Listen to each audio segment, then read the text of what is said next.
Salut, c'est Lévis, votre cours de chimie. Alors, bienvenue dans cette autre séquence d'enseignement.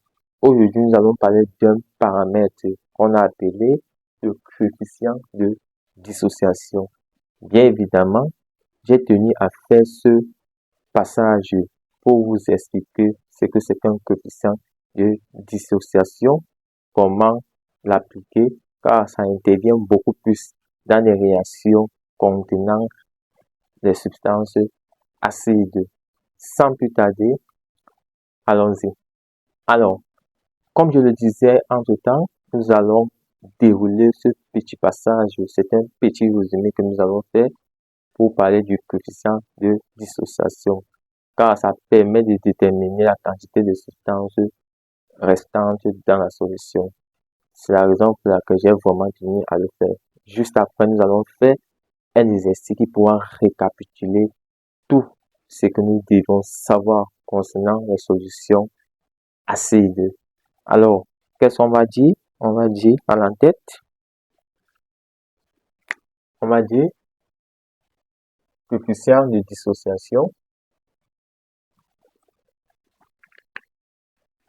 Alors, comme vous pouvez le voir, coefficient ou degré, j'ai mis entre parenthèses pour dire qu'on peut encore appeler ça degré de dissociation. D'autres documents, comme je l'ai dit, on parlera de coefficient ou degré d'ionisation. Ça va dépendre en fonction de la situation auquel nous faisons face. Et également, un autre terme qu'on appelle également fraction ionisée, comme je l'ai dit en tout temps. Bon, nous n'allons pas perdre de temps, nous allons aller plus vite pour dérouler ce résumé et attaquer l'exercice qui va récapituler ce passage concernant les acides. C'est quoi le coefficient de dissociation? Le coefficient de dissociation, c'est tout simplement le rapport de la quantité en mol de la substance dissociée sur la quantité en mol de la substance initiale. Étant donné que la quantité, on fait référence à la quantité de matière qui peut être le nombre de moles, c'est proportionnel à la concentration. On pourra également dire que c'est le rapport de la concentration de la substance dissociée sur la concentration de la substance initiale selon l'équation que je vais mettre au tableau, soit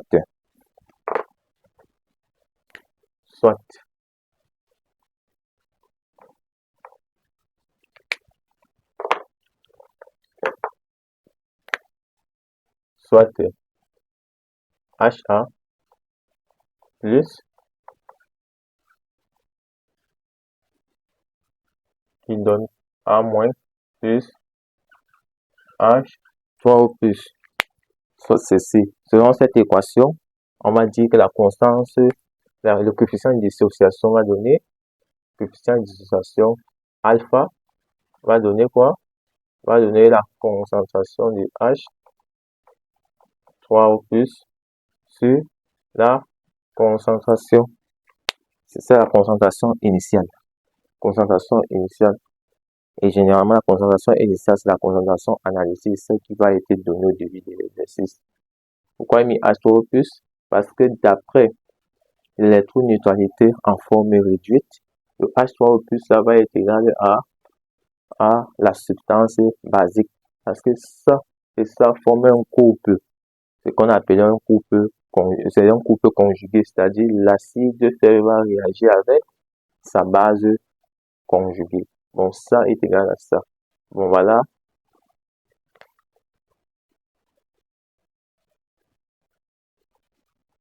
Voilà le degré de dissociation. On va noter cela. C'est compris entre 0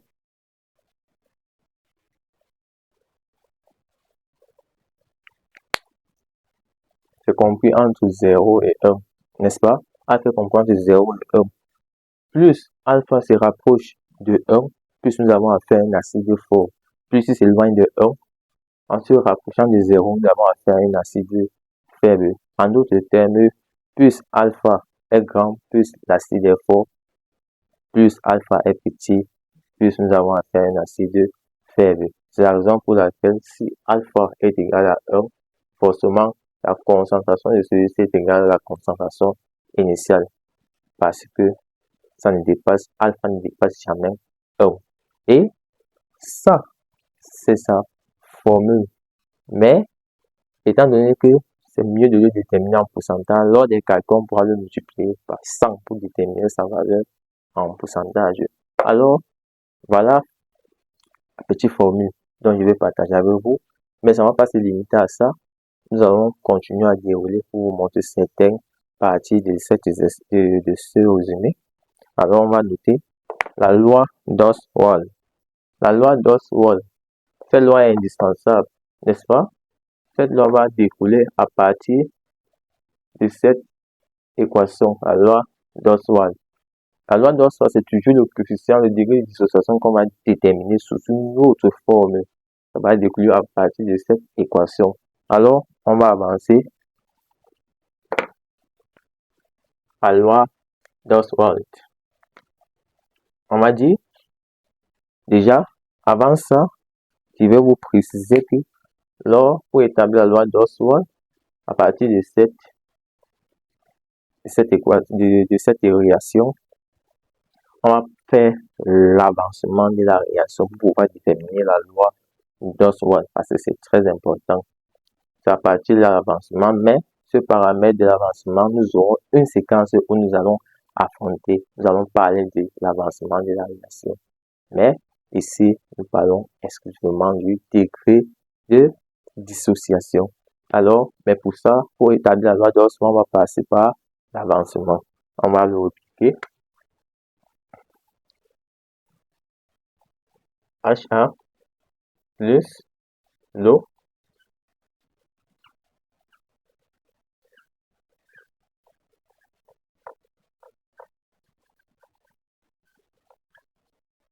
là, on va dire, pour la loi d'Ostwald, on va dire l'avancement de la réaction à T 0, on a C0, 0, 0, n'est-ce pas? À T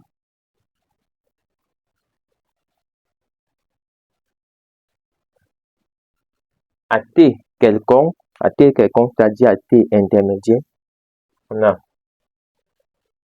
C0 moins alpha. Ici, on a moins alpha. On a alpha et alpha. Et à T équilibre,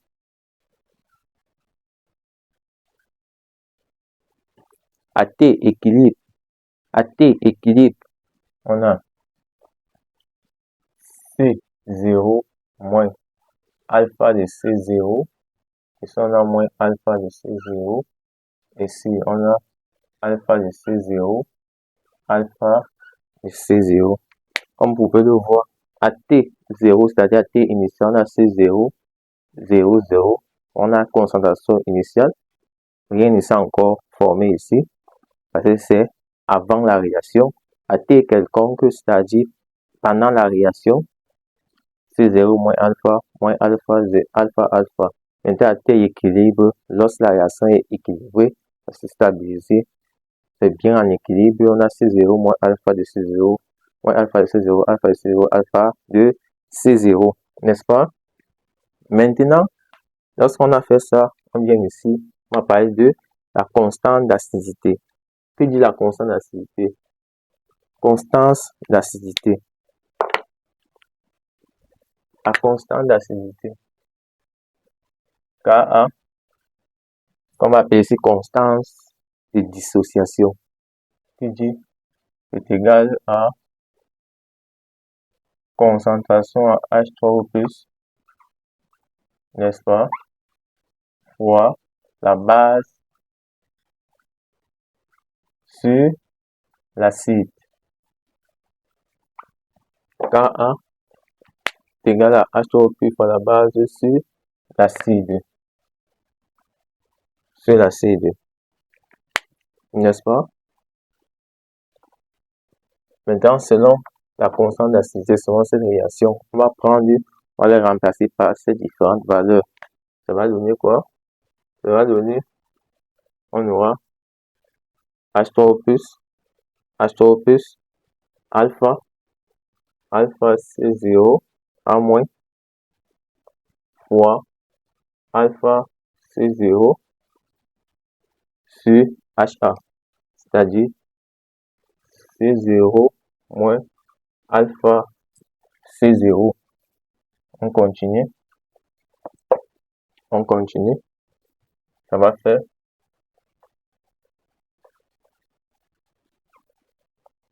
on va mettre ça fois ça va faire alpha au carré C0 au carré, n'est-ce pas? Et ça, on va mettre en facteur C0 en facteur, ça va faire C0 facteur de moins alpha. C0 facteur de 1 moins alpha. On va simplifier les C0. En simplifiant les C0, il va rester un seul C0 en haut. Ça va devenir alpha au carré C0 sur 1 moins alpha. On a simplifié. Voilà ce que ça a donné, n'est-ce pas? On a Ka, ça donne ceci, donc aussi. On va venir écrire ça ici. Ça va devenir Ka égale à alpha au carré C0 1 moins alpha. Voilà la constance de dissociation.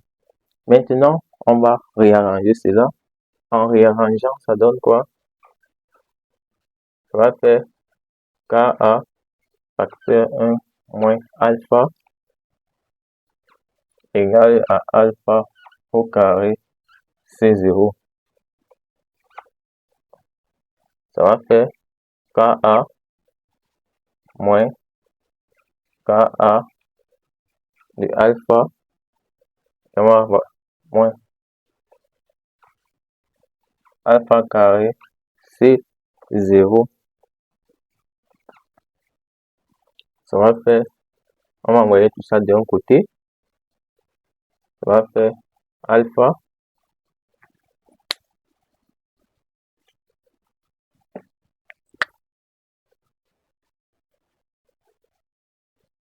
ça va faire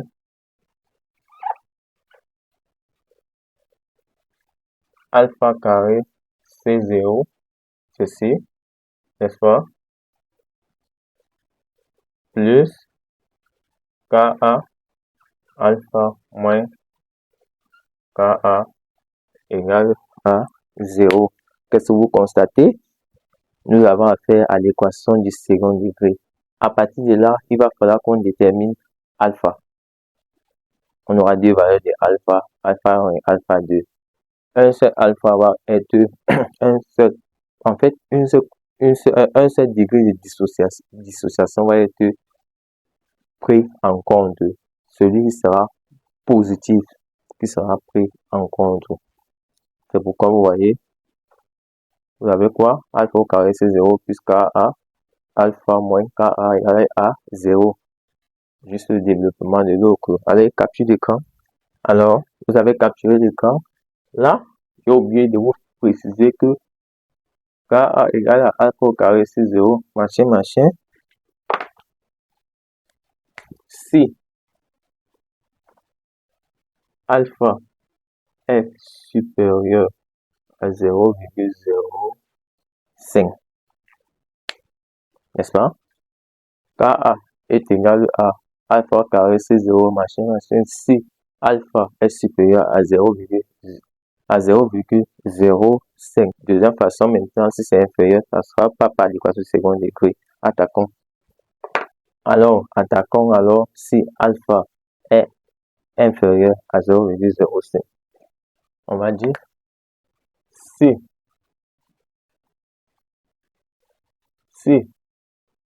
alpha est inférieur à 0,05, toujours à partir de ça, c'est pourquoi je n'ai pas effacé ça, toujours à partir de ça, on aura KA qui est égal à, directement, on va puis réécrire ceci. On sait déjà ce qu'il faut écrire directement à partir de ça. Ça va faire alpha au carré C0 au carré sur C0 facteur de 1 moins alpha. En simplifiant, ça devient alpha au carré C0 sur 1 moins alpha. N'est-ce pas? Maintenant, comme je dis, si alpha est inférieur à 0,05, dans ce cas, si alpha est inférieur à 0,05, on dirait cela que pour alpha petit, pour alpha petit, 1 moins alpha est sensiblement égal à 1. N'est-ce pas? Pour alpha petit, 1 moins alpha est sensiblement égal à 1. On va réécrire. Ça devient ici KA qui est égal quoi?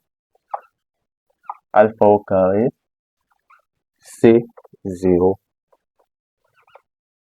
On déroule, ça fait KA sur C0 égale à alpha au carré. N'est-ce pas?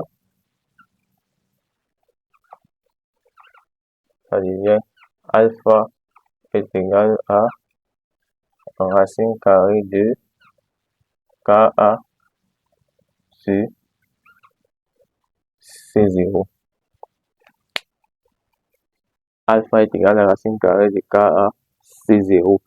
Plus la concentration initiale est élevée, plus nous avons affaire à une acide faible. C'est ça qu'on a appelé, sur ce rapport-ci, nous allons l'écrire pour l'encercler.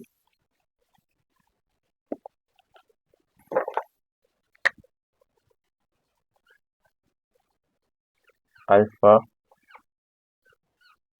KA C0. Ce rapport est appelé, c'est ça qu'on a appelé la loi de division. La loi de division d'Ostwald. Capture d'écran. Alors, comme vous pouvez le voir, c'est ce qu'on appelle la loi de division d'Ostwald. Alors, nous n'allons pas quand même nous arrêter à ce niveau. Toujours à partir de cette équation, nous allons parler de l'équation d'Anderson-Hasselbalch. Sans plus tarder, allons-y. Alors, comme vous pouvez le constater, B, j'ai appelé équation de Anderson-Hasselbalch. Tout simplement, l'équation d'Anderson-Hasselbalch, c'est juste cette équation qui permet de réunir le pH et le pK. Ce thème est beaucoup plus utilisé lorsqu'on va parler des solutions tampons. Ici, nous parlons juste de comment déterminer cette relation. C'est ce qu'on appelle équation d'Anderson-Hasselbalch. Allons-y.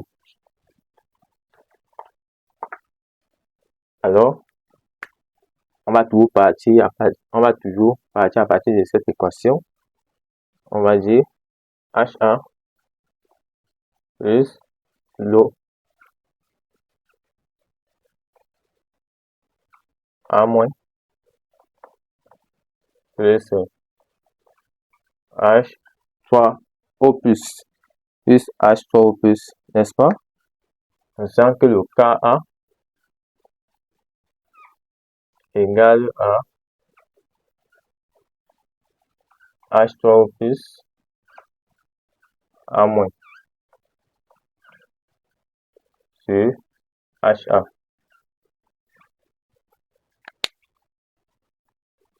Ce qu'on va faire, on va dire log de KA égale à log de ceci H3O plus A moins sur HA.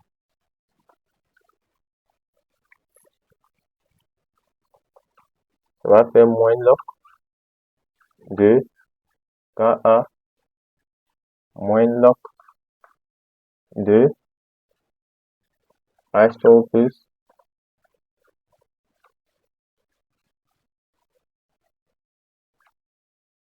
sur HA. Or, moins log de Ka, c'est encore égal à Pk, n'est-ce pas? C'est encore égal à Pk.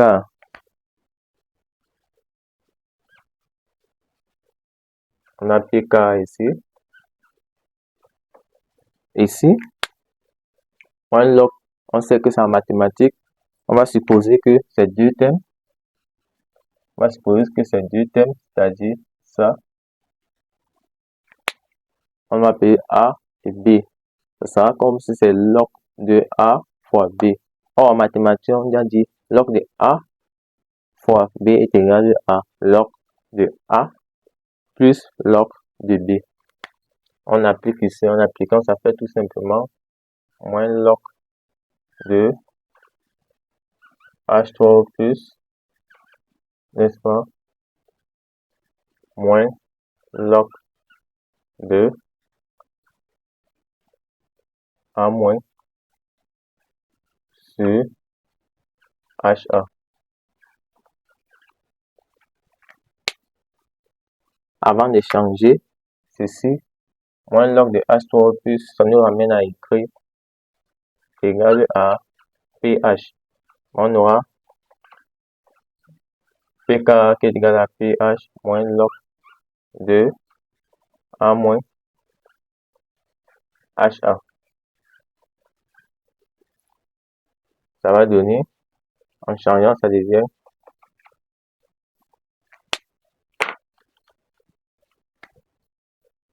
pH est égal à Pk moins log Pk plus log, parce que le pH va pas, le Pk va, le moins log de ceci va aller là-bas. On aura pH égal à Pk plus le collant plus log de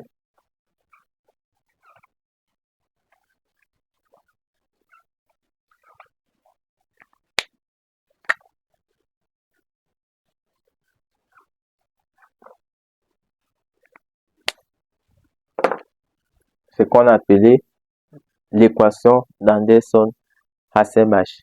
Voilà ce que j'avais prévu pour vous concernant ce passage, concernant le degré de dissociation. Et je ne pouvais pas sortir sans parler de l'équation d'Anderson-Hasselbalch. Essayons maintenant d'attaquer cet exercice. Allons-y.